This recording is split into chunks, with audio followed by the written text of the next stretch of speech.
G'day everybody, I'm Jackson Jones and welcome to another presentation at the Biker Bar. There are a whole lot more to come, so check out the Biker Bar website and subscribe to the monthly newsletter so that you don't miss a thing.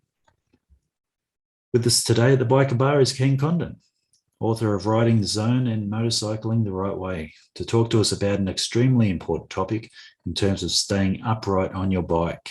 Ken, welcome to the Biker Bar.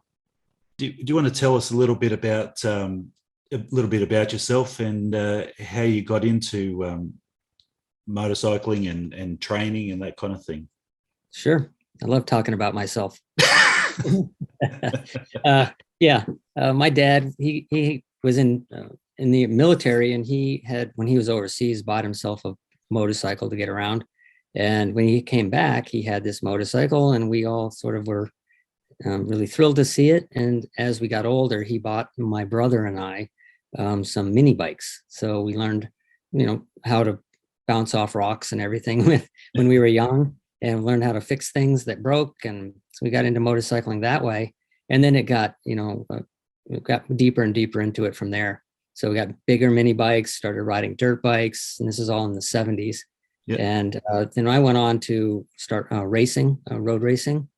And then I became an instructor with the Safety Foundation that's here in the States. Mm-hmm. And then started writing for Motorcycle Consumer News, which was a national magazine that was almost like a cult magazine, because there was no advertising. And so there was a very strong following. And I wrote safety and skills articles for them for 14 years. And I took over from Dave Huff, who was the person who wrote the Proficient Motorcycling books. They're very popular.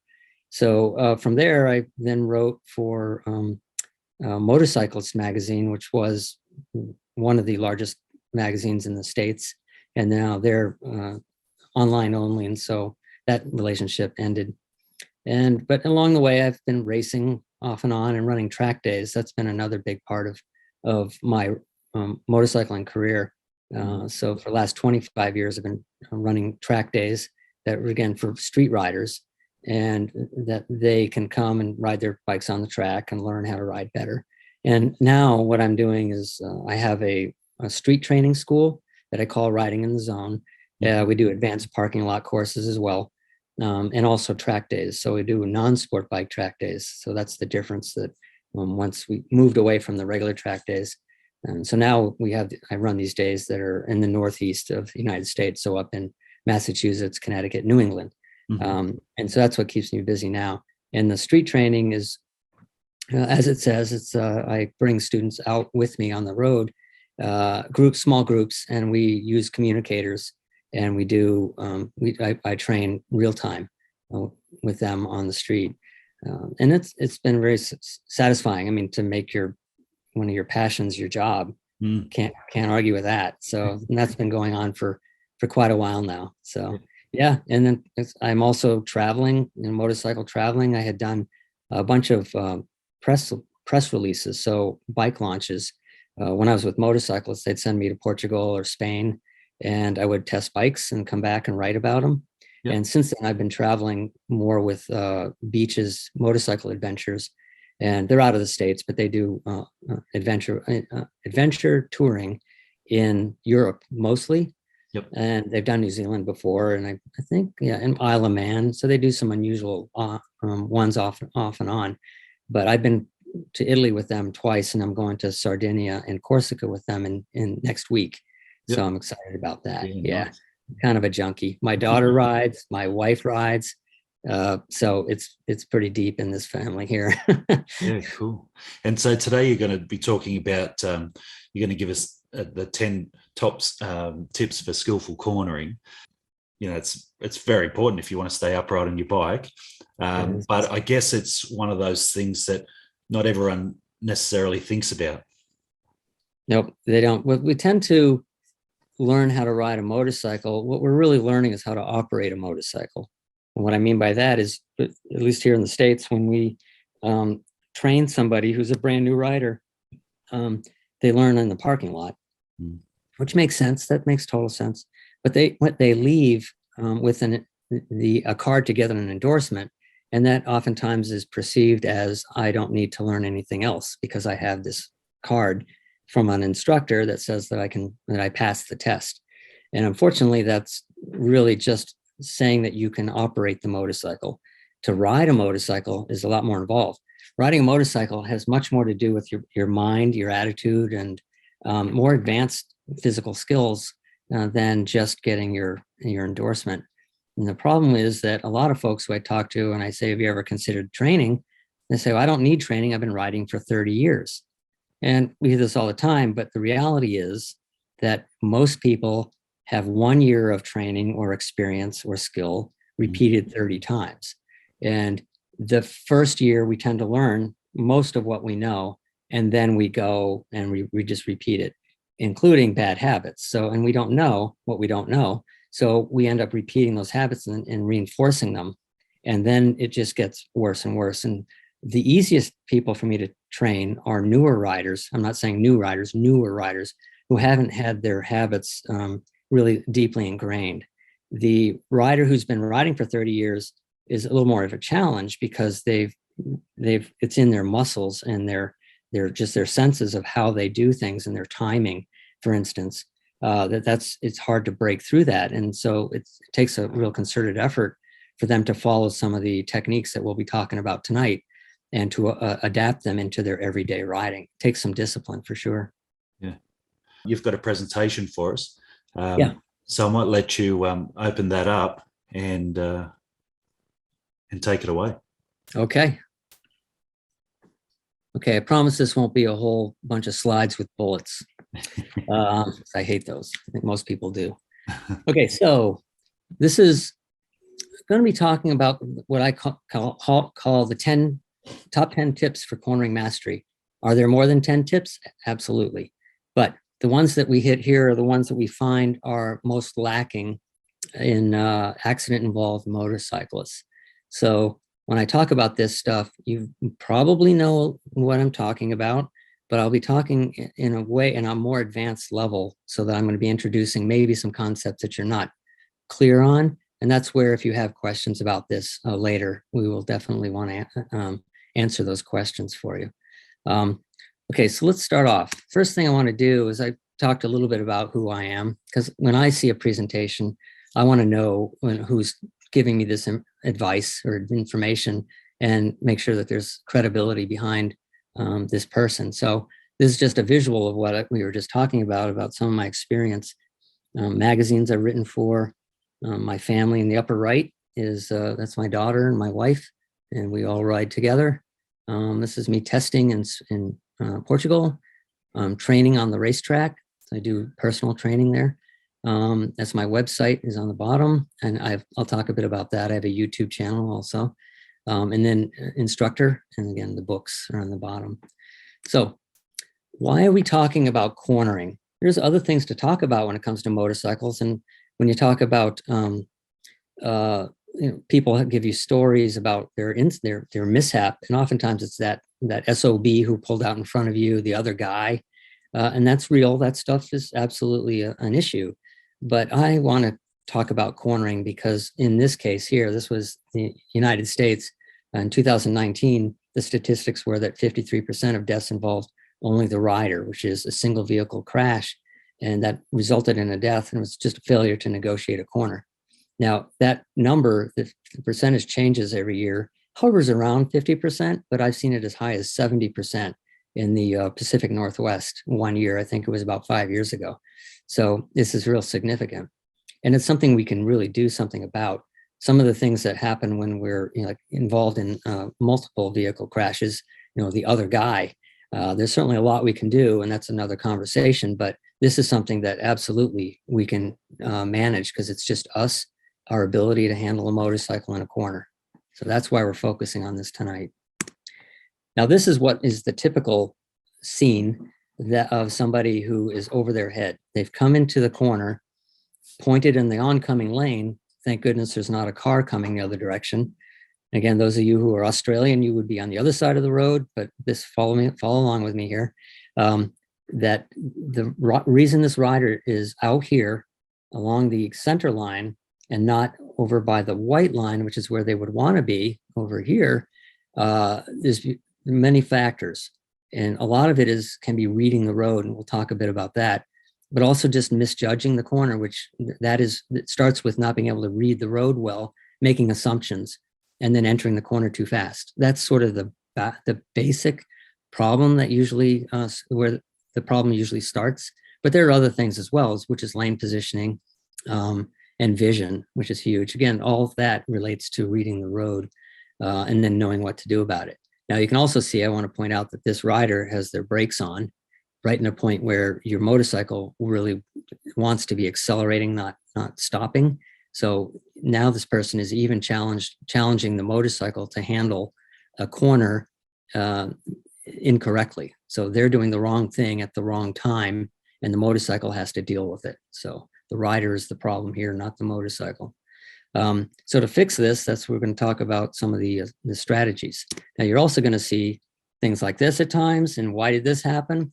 Again, it's sort of, you speculate to some degree because we weren't there, but there are real common reasons why this happens.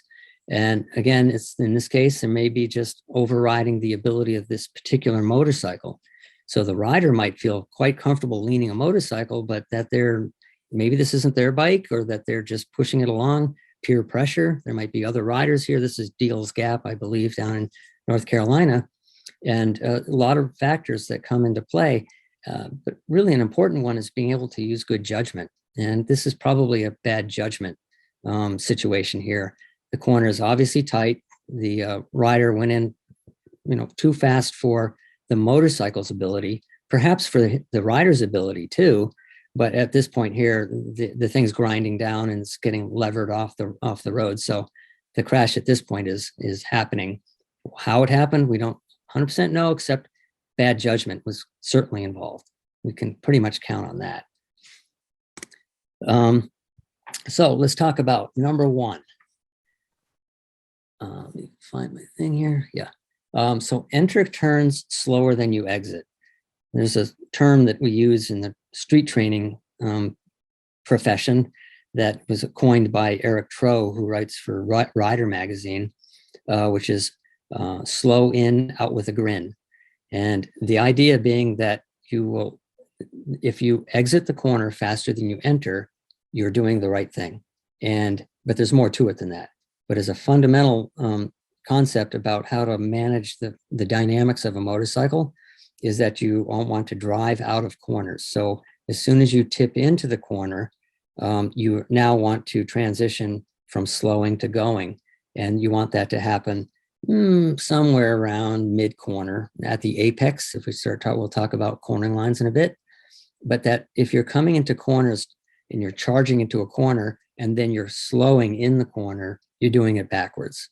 I just worked with somebody on the racetrack just last weekend, and he was charging into corners. So that was exactly the thing that we had to work on to break this habit of his, and he had developed it as a habit. And so he had the idea that he wanted to go faster because on the racetrack, and he was riding at a level that he was looking to improve his speed. And so his idea was that he had to charge into the corner because it felt fast to him. But in the end, from the entrance to the exit, he was slower than somebody who went into the corner slower and exited faster. So that's an important part of just understanding that in that order, it's slow in, out faster, or out with a grin. And the thing I have at the bottom here, how far can you see, is another factor of you want to be able to enter a corner at a speed that you can see through it, and that you can read the road and get an idea of just how tight that corner is going to be, and to confirm that your entry speed is going to be appropriate, not too fast, not too slow, for you to handle the corner. Now remember that one person's too slow is another person's fast, just fine, or another person that everybody's different. So you can't compare yourself directly to other people. Somebody might say you're going into a corner too slow. It's like, well, for who? For you maybe, but I'm still learning, or my bike won't let me go any faster, or whatever. There's a lot of factors, and you have to take responsibility for understanding that. So that's number one. Number two, use your brakes. This is something that when it comes to street training, I have to find opportunities for people to learn to brake and to practice braking. Because oftentimes, especially if you're on a big V-twin with a lot of engine braking, compression, that you don't have to always use the brakes. And the brakes end up being something that you use when you come to more of a stop, and you don't have to necessarily use the brakes going into a corner. And I understand that. That's fine. I'm with you there. The idea, though, is that if you never use your brakes, you're never going to be good at braking. So you find opportunities to brake. And that would be an idea that you can keep your speed up a little bit more before you start slowing for a corner to the degree that it's safe to do so. And then you kind of force yourself to apply really light brakes. Don't go too slow, but start to really, practice using both brakes. On the street, I use both brakes, and to do it at a pressure that doesn't cause you to go too slow, but it controls the speed of the motorcycle. The bike wants to be under tension, either on the brakes or on the throttle. And it doesn't like a lot of coasting or, off throttle, trailing the throttle all the way around the corner. So if you can minimize the amount of time that you're transitioning from slowing to going, that's a good thing. And when you pick up your speed a little bit, you have, say, I have a downhill hairpin, which is a great example of when you really need to trail brake. Let's say you're in the Alps and you've got a steep downhill hairpin turn, let's say, I don't know, to the right. And if you didn't trail brake, well, what is trail braking? I guess I should define that first. Trail braking is braking into the corner. So you start braking while you're straight up and down. You get most of your braking done before you get into the corner, but you don't release the brakes on the straightaway. You release the brakes into the corner. Why do you do that? Because it keeps the bike stable. It helps keep load on the front tire that helps the bike turn. And also in the case of this downhill hairpin, it controls the effects of gravity. So if I were going down a steep downhill with a tight turn at the bottom of the hill and I was braking, I got myself slowed down. But if I release the brakes while I'm still on the straightaway, the bike is going to accelerate. Gravity is going to accelerate the motorcycle, and that's going to cause it to go straight. So a motorcycle in general is, when you accelerate it, it stands up. It comes up out of the corner. If you decelerate, it tends to go into the corner. You'll get a tighter radius if you decelerate and a larger radius if you accelerate. So gravity will accelerate you, and you're essentially telling the motorcycle that you're done turning when you haven't actually started turning yet. So to hold the brakes and then start to turn at the same time, you have to manage this, because you can lose traction. That's why we call it trail braking, is you trail off the brakes as you increase your lean angle. So you give up brake force for lean angle. Okay. So it's at the point where you're at full lean angle, you are at zero brakes. Okay. So you might get 90% of your brakes done straight up and down. And then that last 10% is tapered off into the corner, maybe about mid corner, depends on the corner. Sometimes you release the brakes very quickly. Sometimes you can carry the brakes a little bit deeper, depends on the corner. So trail braking is an important, very important technique that most people don't know. And sometimes they've heard of it, but they don't quite know what it is. They make a mistake thinking that if they charge into a corner and then they brake in the corner, that's trail braking. That's incorrect. That is screwing up a corner and trying to save your ass. So what you're trying to do is you're trying to make it a deliberate technique, which is to approach the corner, slowing, and then holding that brake to give the tension onto that front tire to load it and to help the bike turn. Because again, the geometry changes in your favor for turning. Now, once you've turned and you've countersteered and you're in the corner, now you make a nice smooth transition to the throttle, and then that opens the radius and it stands the bike up. And that starts to talk about the cornering line, or the outside, inside, outside cornering line, which we'll talk about in a bit. Now, how do you do this if you're on roads where really, if you were to use your brakes, you'd go too slow? Well, I mentioned a little bit ago about how you can, keep your speed up a little bit longer, a little deeper toward the corner, and that'll force you to brake. The other thing you can do is go ride in a little taller gear. So if typically you're in third gear approaching whatever this type of corner, whatever corner, that be in fourth gear, so that then you're going to have less engine braking when you decelerate, and that will force you to use your brakes. Okay. So you're trying to find opportunities to use your brakes to learn how to do this well. If ever you end up on the racetrack or something, that's absolutely, you're going to be using trail braking. They'll be teaching you that. But you can see in this photo here, this is me in Spain, and I've got that one finger still trailing on the front brake. And that's what's going on there. I'm trailing that brake into the corner. My index finger is right there too. I use 2 fingers to brake.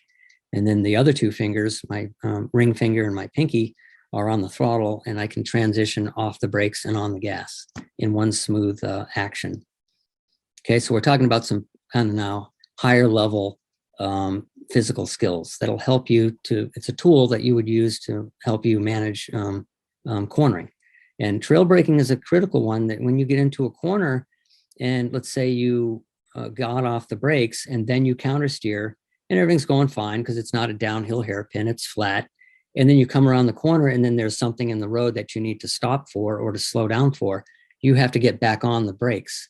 And that causes the chassis to pitch because you got off the brakes. And so the chassis, the forks, front forks extended, and then you got back on the brakes, and then they're going to compress again. And so that's going to cause your bike to kind of pogo, and you want to avoid that. So keeping the brakes on allows the bike to squat, to stay squatted. And if you have to brake in the middle of the corner, you just squeeze the brakes a little bit more. You haven't caused that pogo effect. So again, these are just things that most people don't think about. But when you think about loading the chassis in a real linear, smooth, progressive way, it makes sense. When you add spikes of load into the tire and the chassis, that's when you lose traction. Okay, if you load a tire, you get good traction. If you spike it, it's going to lose. You're going to skid that way. That's why you don't grab your brakes in an emergency. You squeeze the brakes and then you squeeze harder because you want to squeeze to load that tire, to get that tire to squish right into the pavement and to get a larger contact patch. And then you can squeeze all the way. Okay, and even with ABS, you want to try to avoid getting your ABS to kick in for the shortest stopping distance. In an emergency, I mean, go for it. That's what the ABS is there for. But for understanding how the dynamics of getting the optimum braking on a motorcycle is to squeeze, load that tire, and then squeeze all the way. All right. Okay, let's move forward then. Trail braking. This is an example of trail braking. So I want to give you some visuals. Again, we're in the States, so we go down the right-hand side of the road. And this diagram here shows this is the path of travel, is this red, orange, green. And red being slow, orange being transition, and green being acceleration. And this particular corner is from Google Maps. It's a downhill. It's actually a very steep downhill. And then it's a pretty tight turn right here. So here I am coming down the corner, down the road. I'm getting most of my braking done, and I'm still on the brakes right here.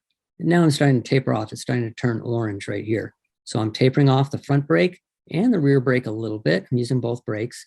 And here I'm going to be completely off the front brake because the front brake is a power brake and I don't want to slow too much. So at this point, I've slowed safely. I'm feeling very comfortable with my speed. I don't want to slow anymore. So I transition off of the the front brake.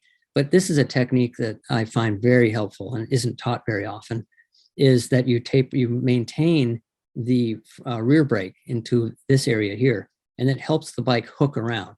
And so again, remember I was saying braking or deceleration helps the bike turn in, but I don't want to slow anymore. At this point here, I'm not using the brakes to slow anymore. I'm using the brakes to help the bike stay in the lean and to finish the turn. And then I can get on the throttle here and transition off the rear brake and onto the throttle really smoothly. You can actually get on the throttle while you're still on the rear brake a little bit. And I do that on the tightest hairpin turns like the Alps. Very effective. So that's an example there. This is an example of, it's actually my daughter going down, a sequence of corners. And this shows the red, orange, and green again. And it's slowing into the corner and transitioning from braking to accelerating.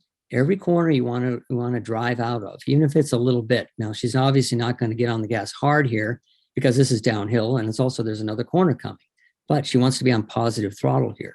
Okay, you're going to drive out, and then you get right back on, decelerate and get on the brakes here, and then she's going to carry the trail brake around the corner here, and then same thing down the other corner. Okay, so the idea being, if you were to follow what a lot of the basic rider courses teach, is that you would brake standing straight up and you'd get off the brakes here, but then your bike would likely, the momentum would have it wanting to go into the oncoming lane. So you're keeping that bike in the lean and causing and helping it to turn by just carrying that little bit more brake force into the corner. So this is for you folks in the left side of the road. Same image, but just to help you to visualize that. It's a bald eagle right outside my window right there. America. Anyhow. Okay, so look well ahead. This is key. This is one of the things I work on with, no matter who I work with, including expert racers, that oftentimes their vision is what's weak and it's what's holding them back. One of the things about looking ahead is that the farther ahead you look, the earlier you're going to see any issues. And this is not brain surgery, you understand this, but it makes everything slower.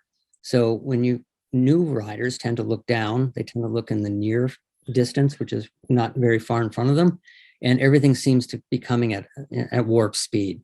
When you get your eyes up to the horizon, then everything slows down.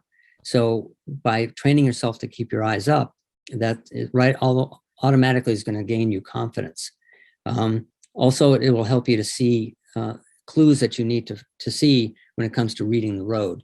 And you can see this photo here. This is even a tight turn in a parking lot, but this would be the same thing if this was a hairpin turn, that this rider is doing an excellent head turn. They're looking where they want to be, not where they're afraid to go. So the eyes are already kind of targeting where he wants that motorcycle to be well before he's even pointed there. Okay. So your eyes are that powerful. I have story upon story about, when people suddenly realize, when I encourage them to turn their head and they do, and then they oversteer. Okay. That has that much power. Your eyes don't turn your motorcycle, but it's a combination. You're telling your body and your muscles, and therefore your bike, that you want the bike to go where you're looking. So go where you want to look. Look where you want to go. Resist target fixation. That's a tough one because we're born with it, and we have to train ourselves out of that. Target fixation is when you look at a threat, like if there's a lion charging at you, you are going to keep your eyes pretty close on it. But in motorcycling, that's actually the opposite of what you want to do. When you come upon say a car that's pulling out in front of you, you have to manage it, of course. But if you look at the car and you stare at the car, it's going to be really hard for you to miss the car. You won't be able to swerve around it, and even be very difficult to stop before you hit it, as opposed to looking for your escape route. So that's a very difficult thing to do in the heat of battle. So, but it's something that you can practice when, in a non-threatening scenario, when you're riding down the road and you see something that's kind of sketchy, you're not quite sure. You look at it, you point, from a distance, make sure your front tire is not going to go over it. Let's say it's some patch of sand. And then you make sure that you look away. As soon as you can, you look up the road, and you trust that you've changed the trajectory of your front tire that's going to miss that hazard, and then get your eyes up. That's how you train to do this. And again, looking ahead, look. I can't tell you how important it is for you to train to get your eyes up. Okay, let's see what else we have here. All right, cornering lines. Now, cornering lines are the path of travel that you choose to go through a turn. Now, a car has very little option because they are, they have two lines, I should say, wheels on both sides. So that the width of the car keeps them within this lane, pretty much the full width. They really don't have much choice. But motorcycles, a two-wheel vehicle, single inline vehicle, can choose to go to the left portion of the lane, the center portion of the lane, or the right portion of the lane. And so you can use that to your advantage. Now you see these three riders, but these two riders I want you to focus on, the red bike and the blue bike. And you can see that this red rider is going to be following the yellow line all the way around the corner. And that rider, as opposed to this one, is going to have to make a very tight turn. It's going to have to go through here pretty slow. Otherwise, they're going to end up going wide and going toward the guardrail here. This rider entered the corner a little wider and then started aiming toward the center. He's now in the middle of the lane, and then he can come over toward the yellow line, and he's pointed safely down the straightaway. This guy here is going to be pointed right at the guardrail. So entering the corner wide gives you not only a good angle of view to see through blind turns, but it also sets you up so that you can go wide, go in, and exit wide.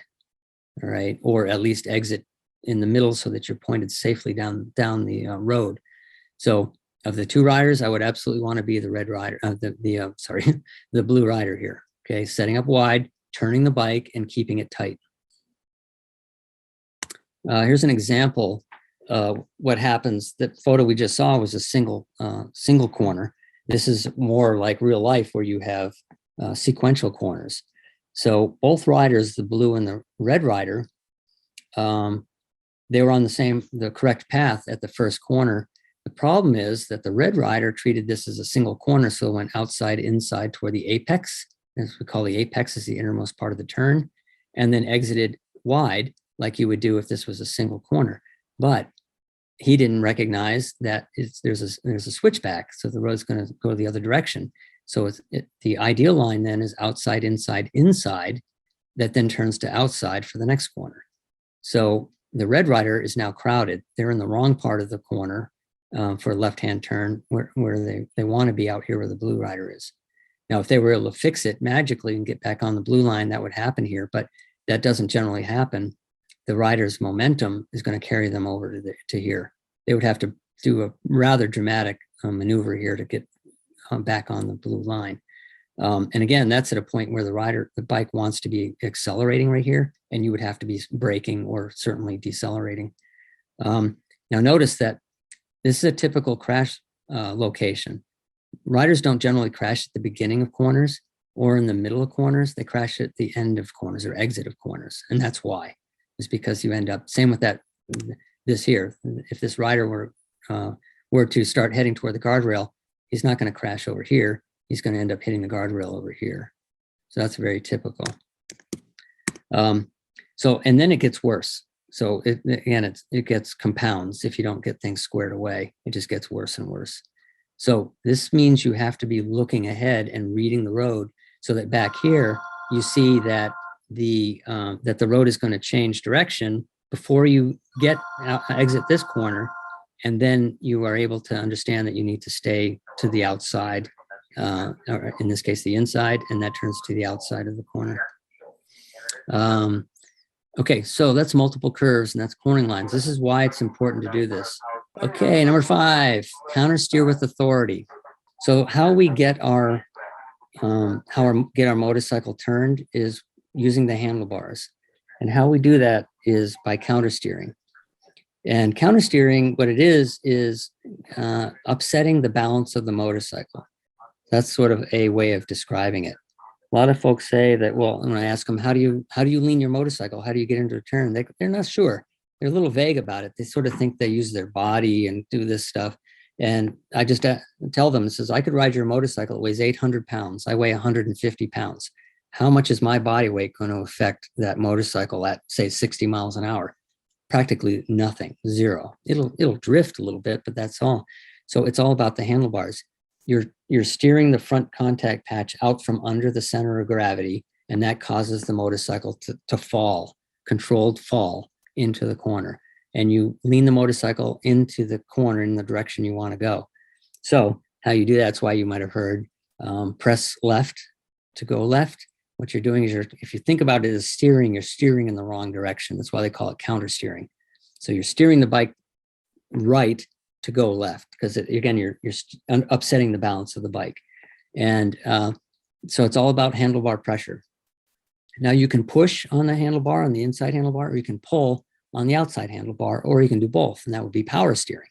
So you can, that's why you can ride one-handed down the road, holding onto your throttle side, and you can go this way and that way, and you can weave because you're pushing to go right and pulling to go left, pushing to go right, pulling to go left.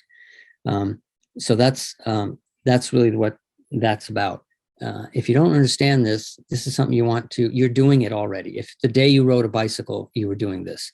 So you're doing it, but when you start to really understand it and put it in the forefront of your consciousness, that's a big step in becoming a more aware and better rider. C. Number 6, learn how to lean. I mean, really lean. What I mean by that is that most people have a lean angle limit or a barrier, and we're born with one. There's a book called The Upper Half of the Motorcycle, of which I wrote the foreword, by this guy named Bert Spiegel. And it's a very heavy read, but he makes some excellent scientific research points. And one of them is that as humans, we're born with a lean angle tolerance of about 14 degrees. And that is the degree, the angle that we can run in a circle as fast as we can, bare feet on a natural surface.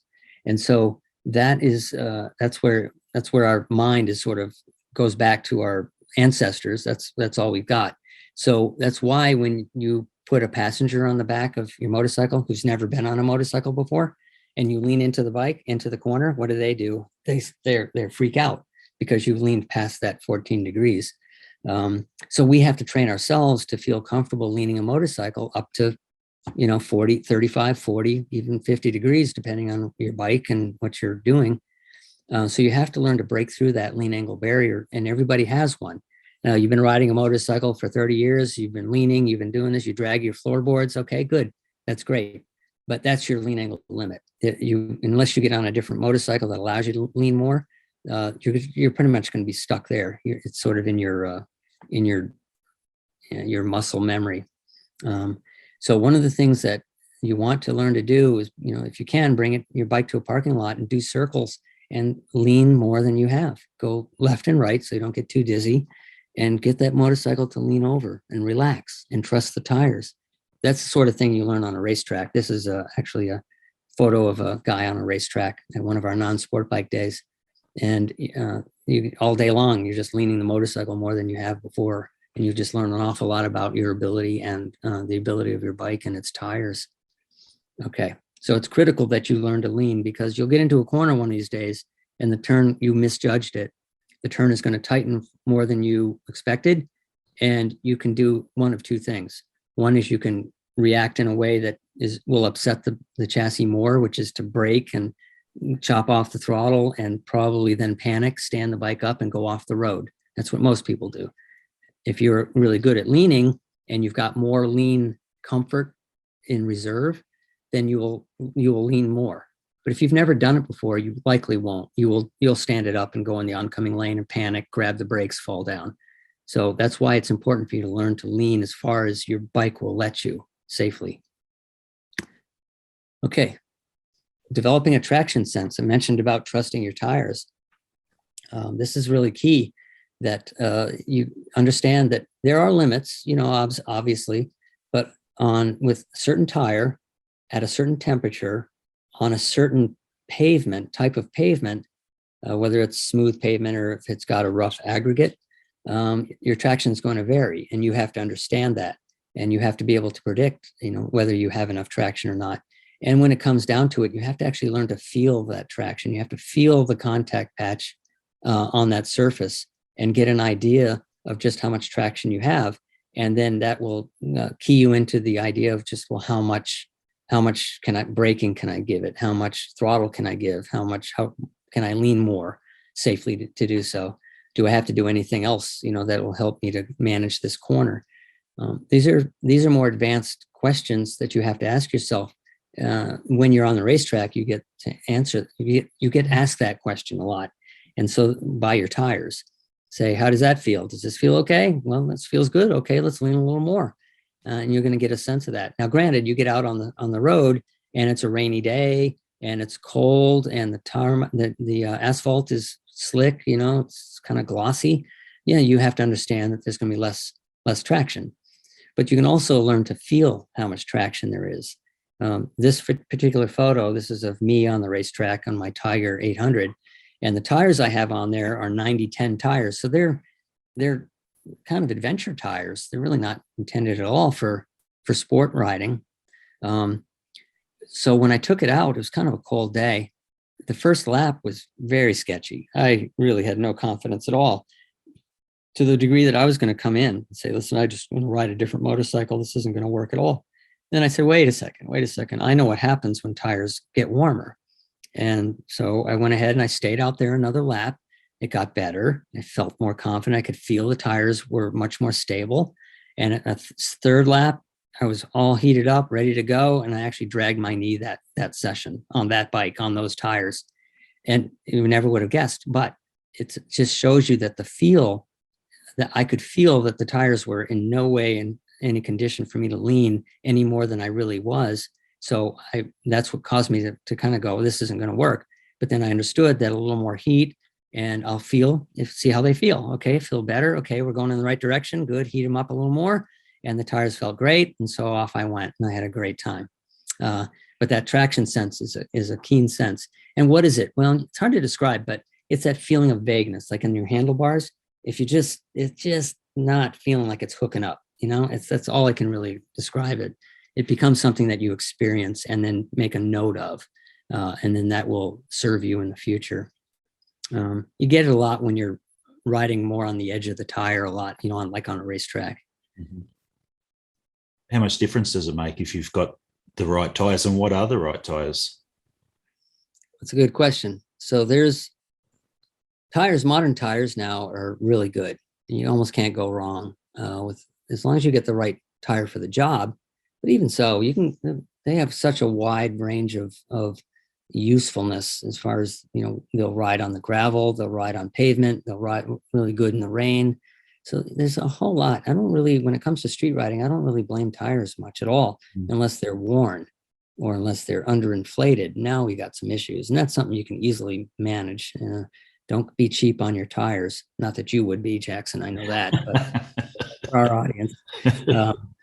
But when it comes to, say, all right, I have a good example. Last weekend, I was on the racetrack, and I brought my wife's MT-07 instead of my Aprilia Tuono, which had race slicks on it. And because it was going to be kind of cold up here in New England. It's not really gotten that warm yet. And it was going to be in Fahrenheit 49, 52 degrees and cloudy and windy. So the tires that were on her MT-07 were sport touring tires.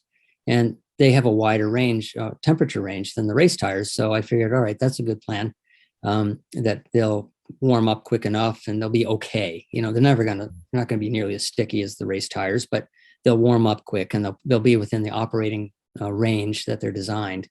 And so I went out on those, but there was a limit that sport touring tires, they never slid, but they didn't warm up quite as quick as I expected. And they did give me that like first lap, pucker one or two times, but after the third lap, I'm all set. But it limited how fast I could go because the tires themselves just really, it's not what they're designed to do. And it's not that they wouldn't grip, it's that they had no feel.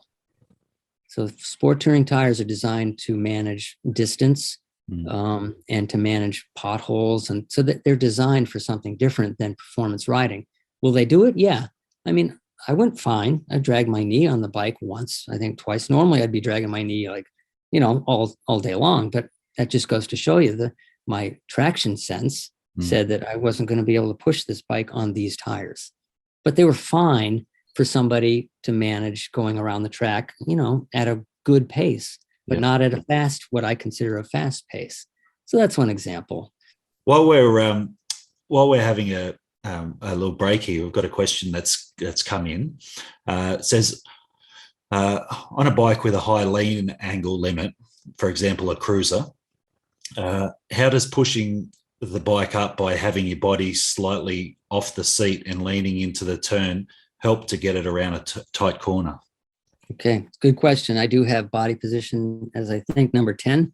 Mm-hmm. I'll point out that it's number 10 because it's usually the last thing that I cover, even on the racetrack. If your body position isn't egregiously causing problems, then we work on that last. Mm-hmm. But to answer your question, it's a very good question, is that if you can get your body to the inside, you will gain some ground clearance. It doesn't matter what motorcycle you're on. The fact is that you are on a motorcycle, you contribute to where that center of gravity is located on that bike. The bike center of gravity can't change. It's around the motor. It's around the engine. But your center of gravity, which is somewhere around your chest or your belly, you can move that. So if you are leaning, say, to my right, this direction, and the bike is leaning in, and if I started to lean in more, the bike doesn't have to lean as much. So you can gain a degree or maybe even more, depending on how much you lean off. Also, how heavy you are compared to how heavy the bike is, because Again, I weigh 150 pounds. I could lean all the way off, and I'm going to gain some lean angle, some clearance, but not as much as somebody who might be a little heavier. I don't know, that's less of an effect, but just keep in mind that the more you can get off, you do what you can. And the other part of it is that when you are leaning, the viewer was talking about how does it help the bike turn? And it does, because you're also influencing the direction that the bike's going. Like I said earlier, though, countersteering is how you get the bike to initiate lean. By leaning in, the bike will drift, but that drift is all you're going to get. When you're already in the lean and you do this, you're adding that drift. Right. What would have been just a drift, you're adding that to now your existing lean angle. So that's where the benefit of that is for when it comes to getting the bike to turn. And that can be a thing that, like, when I was racing and I was, on the very edge of the tire, really had no more tire to go, couldn't lean anymore, really, that would have been a bad idea. And I needed to lean, I should say, leaning more using countersteering would have been a bad idea, but I had to lean a little bit more. So instead of countersteering, I would just use my body, and that was enough to get the bike to just, get in as far as I needed to, but very slight. I mean, it was a very slight change. Yeah. So yeah, great question. Okay. So our next slide is about brake throttle timing and control. So when it comes to this, I mentioned earlier about how the motorcycle will stand up or open its radius, enlarge its radius if you're on the gas, when you're on the gas, and it will kind of keep your radius tight if you're decelerating or on the brakes, say trailing the brakes. Hard braking is the opposite. If you brake hard, it tends to stand the bike up. So we're talking about nice, smooth, progressive application of both the throttle and the brakes. That when I say throttle steering is that once the bike is on the side of its tires, it let the tires do the turning.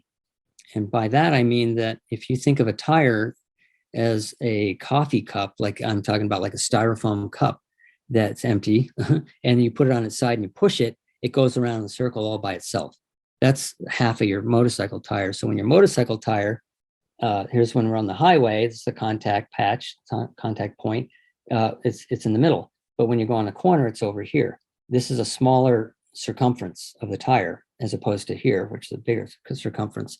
So when you get on the edge of the tire like that, the bike naturally wants to continue around the corner, just like that coffee cup. So that does scrub speed, which means that you do have to, what we call maintenance throttle. That little bit, we call it think of it as a ratchet, like one click of throttle is going to manage your speed and your direction. Because remember, if you accelerate, you're going to open your throttle, you're going to make a wider path of travel. If you keep it closed or you shut it, it's going to tighten it up. If you want to maintain it, you keep that throttle steady, and it's a drive. So it's like what we call one click of throttle, maybe a little bit more, because just by leaning over there, that's going to slow your motorcycle down, and you want to maintain your speed. So you do that with a little throttle. But it also, like I say, it maintains your path of travel. So once your corner is finished, you can accelerate out of the corner, and the bike naturally stands up and finishes the corner toward the outside. But if you get on the gas too early or too hard, you're going to it will stand you up too soon, and you're going to have to turn and to stay on your lane. So like in the photo here, if this person here in the front gets on the gas really hard right now, the bike's going to want to go into the trees over here, and they would have to work to keep the bike on the road, or they'd have to get back off the gas. That's what typically we respond to at a point where the bike wants to be accelerating. See, this is the go zone. This is the accelerating zone, and you would have to decelerate right in the middle of it. And again, you're upsetting the chassis, and you're just making a mess of it all. So that's the important part of understanding the throttle steering. Again, decelerating to help the bike turn, accelerate to get the bike to stand up. Okay, timing and intensity. It's when you do it and how hard you do it. All right, let's move forward. Now our body position. Oh, it's actually number 9. If you think of your body as your bike as your dance partner, you can start to think of why having the correct body position makes sense. Now, these 4 photos show various situations that require different body positioning. So you see the upper left, that's a tight turn. You see this guy here is counterweighting. So what he's doing is, if you're going slow enough, that if you were to lean in with the motorcycle, gravity would have a good lever to cause the bike to fall over. So you want to counter that. So that keeps you in balance, and it allows you to do tight turns without having that excessive gravitational lever to contend with. So you keep your body upright and you lean the bike beneath you. Because remember, the bike has to lean to turn. You can't avoid that. And so then that's one example of body position. Another one is this in the upper right. And that's a rider on a cruiser who wants to get a little more ground clearance, but doesn't want to go crazy, like hanging off like the racer. But they want to get their upper body to the inside. And again, the eyes, we talked about vision. So the upper body is leaning in. So that chin is coming toward that mirror. See how this elbow is bent, right? The outside elbow that you can't see is straighter. Okay, so you're leaning in. Another example is down here in the lower right. This is a Goldwing on a racetrack. And you can see he's really getting himself into the inside now. He's, I think, moved his butt a little bit off, but you don't have to.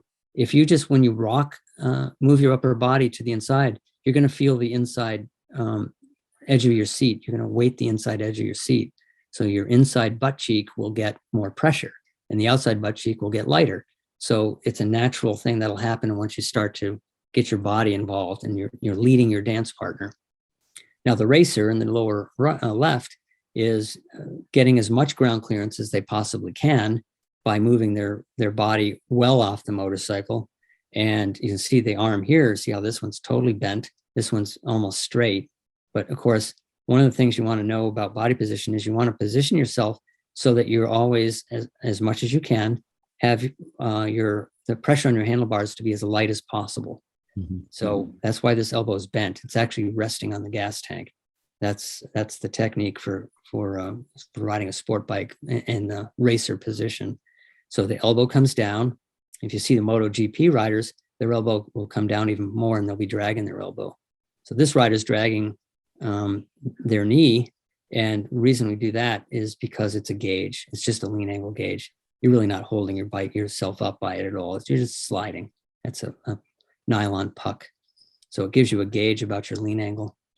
And then the head turn, you see the vision looking all the way up the corner, always looking out to the next corner. So that's kind of body position. Now you have to practice this when people come to the racetrack and we do a seminar at lunchtime and we put them on a motorcycle and they show us that, wow, this is, are you sure? Yeah, no, do this, do what we're saying. And they go out and they think they're hanging off like Marc Marquez, MotoGP racer. And they get the photos at the end of the day by the professional photographer. And it looks like they're sitting right center in the middle of their seat, because when you're not used to it, even a little bit of movement feels odd. And it's going to make you feel like you're really exaggerating when you're not. So it takes some time to get used to. But all you have to do as a street rider is just rock your hips, go to the inside, rock to the inside. Your upper body will naturally go to the inside as well.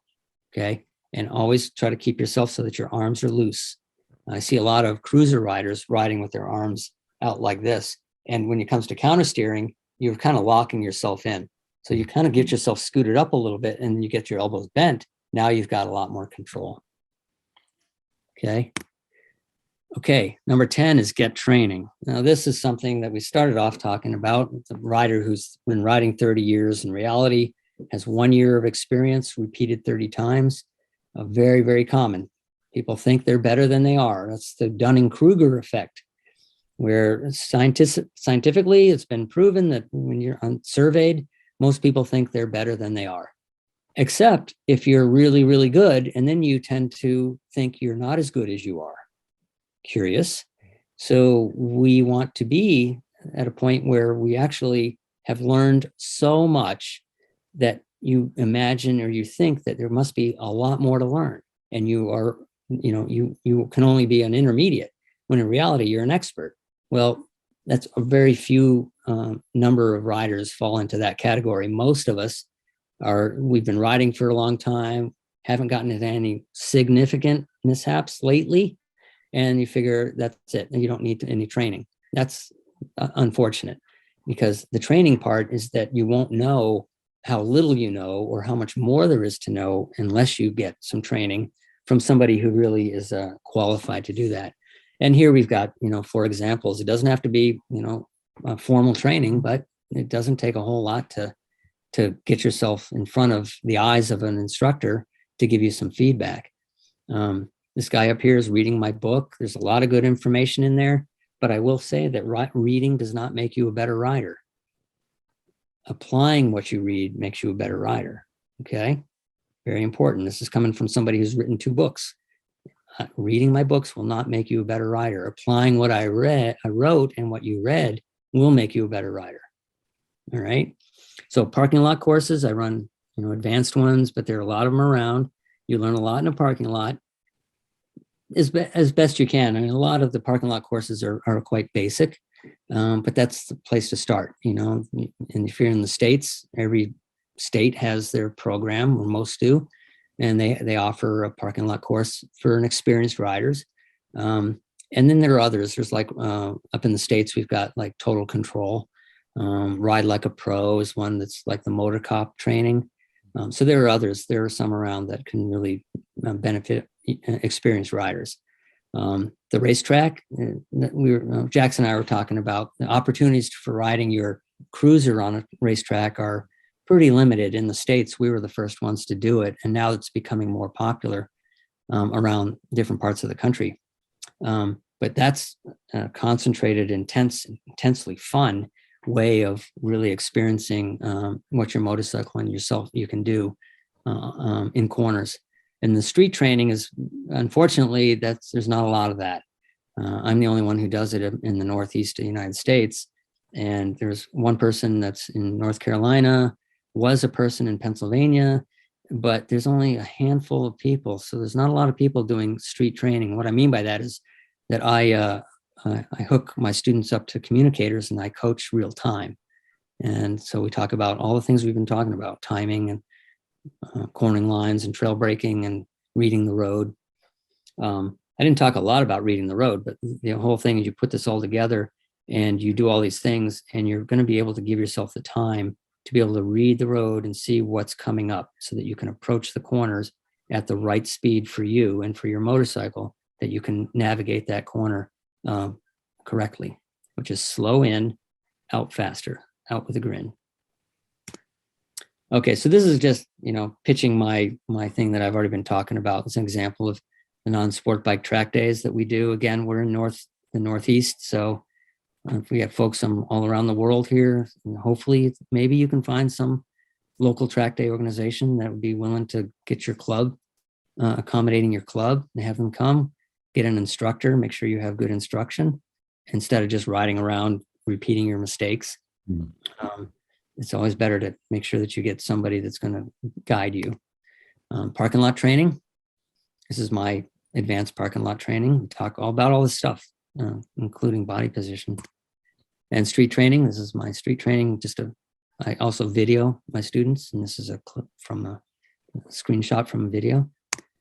And then this is the training tours that I do with beaches, and the Sardinia one is next week. And I do some training on these trips. So if you are interested in joining me on a beaches tour, maybe next year, I haven't decided what we're going to be doing next year. That would be something that you contact me or tell Beach that you're there for me because you heard me, and that helps everybody out. And I'm there and I can kind of coach you as much as or as little as you like. And so let's recap. So again, enter slow, come out faster than you went in. This is key. You go into a corner too fast, I'm not exactly sure what's going to happen at the exit, nor will you. You go in slow, remember, you can always get on the gas. There's no real penalty in going in a little too slow. There's a big penalty in going in too fast. You learn to use your brakes. We talked about that. Don't just rely on your engine braking. Find opportunities to use your brakes. That doesn't include emergency braking, but we're talking about cornering braking here. Always looking well ahead. Looking ahead to look and find out, get an idea of what is happening ahead of you, what the corner is going to do, so that you're not taken by surprise. Use delayed apex cornering lines. We didn't talk much about that, but the cornering line that you want, and the apex again is the innermost part of the turn when you do an outside, inside, outside, that the inside where you come to the inside, it wants to be around the corner. Okay, I have actually another slide I might want to show you. So if you turn in too soon, like that one guy we saw on the red bike, if he turned in too soon, that's apexing early. He's gonna head toward the guardrail. Let me find that photo. This guy. So the apex would be the innermost part of the turn. You outside, inside, outside, which would be along the white line out here. If this rider, the blue rider, red rider, sorry, color dyslexic tonight, red and apex here, he's going to be heading this way. If, because he's already kind of screwed it up, he stays in here and he hugs it and gets in a little tighter here, now he's okay, because the apex needs to be around the corner. So this guy here is actually missing the apex a little bit, where you go out and you can come in here as long as there's no car coming, remember. And when you're leaning in the United States, we're on the right-hand side of the road. On left-hand turns, we're leaning into the oncoming lane. So you have to keep yourself away from that. So being out in the middle of the lane is not a bad plan, especially if you're leaning a lot and going faster and you're leaning a lot more. But the apex is going to be around the corner. It's going to be right around here. Not over here, but right around here. And that's what's going to get you pointed safely down the straightaway. Okay, where were we? There. Counter steering with authority. If you don't understand counter steering, there's a little trick, and that is that have a friend of yours clamp your front wheel between their knees. You put both feet on the ground, and then you tell yourself, I want to go in that direction. And then what do you do with your handlebars? And let the bike lean under you. The person clamping the front wheel is going to cause the motorcycle, the front tire, to not turn, but it will cause the rest of the chassis to lean. Okay. So that is a little test. So it's like, if you want to go this that way, you have to lean that way. If you turn that way, you're going to lean this way. Okay. So kind of play with that. It's a fun garage thing. Have a couple of beers, go out in the garage and have a laugh. And learn to love to lean. You got to lean. You got to feel comfortable leaning the bike. And that does require you to have some trust in your traction. So develop that traction sense. Precise throttle timing. Again, you get on the gas too soon, bike's going to go wide, and you're going to have a hard time staying in your lane. Experiment with body positioning. Okay, just experiment with it. You can get away without doing any body positioning. As long as you do all the other things on this list, you'll be fine. Body positioning never killed anybody. Well, I should say maybe, I don't know. Not one that possible. If anybody knows if somebody's gotten killed because of their body position, I'd like to hear it. And keep learning. I mean, this is just key. I mean, that the fact that you're here, everybody who's here, tells me that you already know number 10, because you took some time out and you came in and you tuned in to learn something. So that's great. A couple little plugs. This is my YouTube channel. I have 150 videos. Most of them are training videos. Some of them are reviews. Like I ride other people's motorcycles and I do reviews, and also touring. I traveled the country in the United States last year, and I got these awesome videos of some of the bucket list roads. Also have a bunch of quick lessons. This is my website. This is the training website. And so there's a lot of links here. The articles, if you want to click there, some videos and articles. And these are my books. You can get these on Amazon. I do have them here, but it's easier if you just go to Amazon, and I don't have to charge you shipping and all that stuff. So, and I just want to make sure that you have them in your hand and you start learning. Any questions? Riding with a passenger, someone on the back, how does that affect your cornering? Do you need to keep something different in mind, or are you essentially doing the same thing? Essentially the same thing. Not much changes. You now have more weight on the rear, which means that when you're braking, understand that your rear brake will have more influence because there's more load on the rear. That's more important when it comes to sort of emergency braking. But that's a basic. So you're looking at weight bias. Mm-hmm. So on an uphill, if you were doing an uphill hairpin turn, you're going to have a lot less load on your front tire, and you have to be ready for that. And so you're going to have to lean forward to try to compensate for that. And if your passenger can lean forward too, that'll help. So these are just sort of keeping in mind that the effects of just having weight on the back.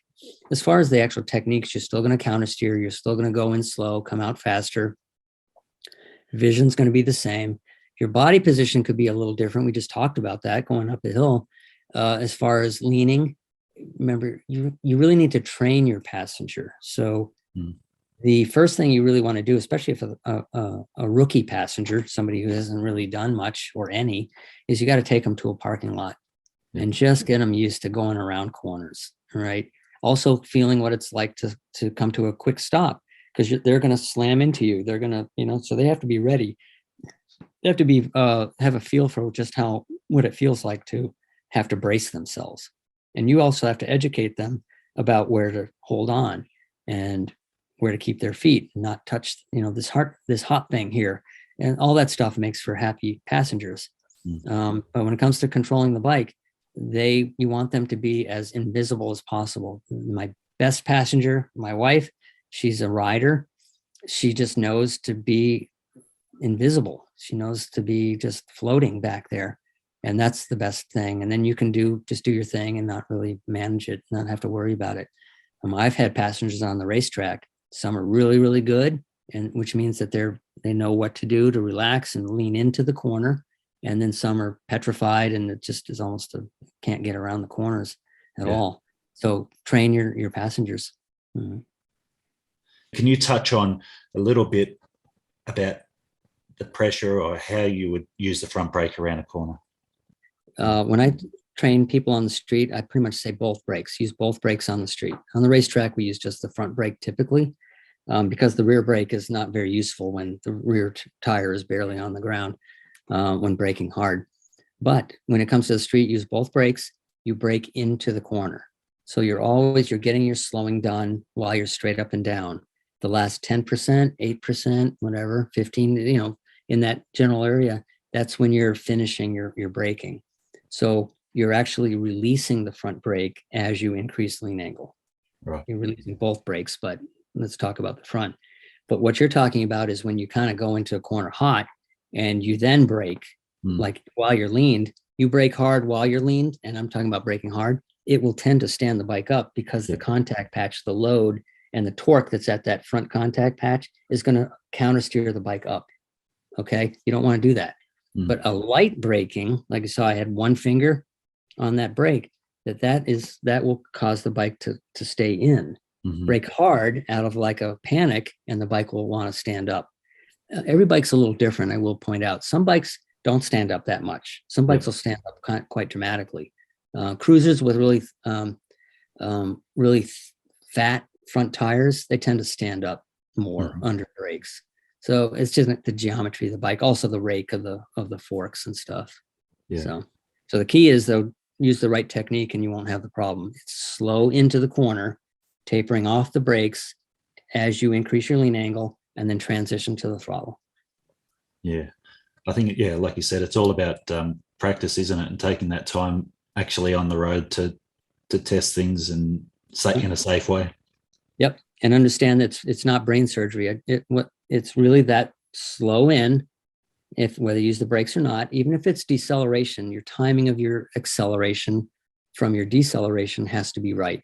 You get on the gas too early, too hard, you're going to struggle to stay on your line. So you be patient with your deceleration. But get on the gas as soon as you can. But remember, as soon as you lean over, you need to give a little bit of maintenance throttle because you're on the side of the tire. All right. So think about those principles, and then it all starts to make sense that, this sequence is the proper sequence. Yeah. And I guess an important note for newer riders would be to ride to your ability. I mean, it's easy. You're often, you might have started to ride and your mates have already been riding for a while or whatever, and they're leaning right into the corner and they're flying around and you're trying to catch up with them. I guess an important tip would be to ride to your ability. Don't worry about what they're doing. Worry about yourself. Otherwise, you might end up on the side of the road. Yeah, because peer pressure is a huge thing. One thing I say that sometimes I get grief about is that I can't teach judgment, and I can't teach resistance to peer pressure. I can hopefully influence people, but I can't teach that. So that's up to you, and it's hard. I agree. I mean, there are times I stopped riding with certain groups because I got sucked in, because I'm competitive and they want to ride hard. I'm going to ride harder, Yeah. and that's a problem. So I stopped riding with them, not because they loved having me. There was no issue there. It was just that I had to know my limits. So you have to ride the way, to the level of your ability. The problem with that is that we all tend to think that we're better than we are. Yeah. And that's just human nature. And you have to understand that, so that when you think that you're fine, that you're well within your limits, you got to check yourself. It's very likely that you're still, you're closer than the limit than you think. And comparing yourself to somebody else, that's just downright dangerous. Yeah. There are times when you can kind of do that, and when it comes to controlled environments like a racetrack, and even then, if you try to catch up with somebody who's just better than you in the corners, you're going to get in trouble. But it's something that, with consistency, you gain consistency, and then you can start to see, well, I used to be a lot slower than Jim over here. Now I can keep up with him. Well, that's not because you got more guts. It's because you learned to ride better. Yeah. So, yeah. All right. Well, I think we've got a few messages here saying great presentation, and you've got the way that you present is great, and I totally agree with that. And I appreciate that you've taken the time out to talk about this. And like I said, I think it's a very important subject, and maybe one that people don't necessarily think about, but I think it's handy that people do. So yeah, again, I appreciate that you've taken the time to give us such a great presentation. My pleasure. I want to help everybody understand that riding a motorcycle is much more than just going in there and getting on your bike and cruising around. And it can be much more satisfying than just, operating it. Yep. There's a lot to it. This is an art. You can treat this as an art, and it's just very satisfying. So I hope people do look at that as more than just being safe. It's about making it much more enjoyable as well. Yeah. All right. Well, thanks. And I hope to talk to you again soon. Okay, Jackson. Goodbye, everybody. See you, Take care. Bye. All righty.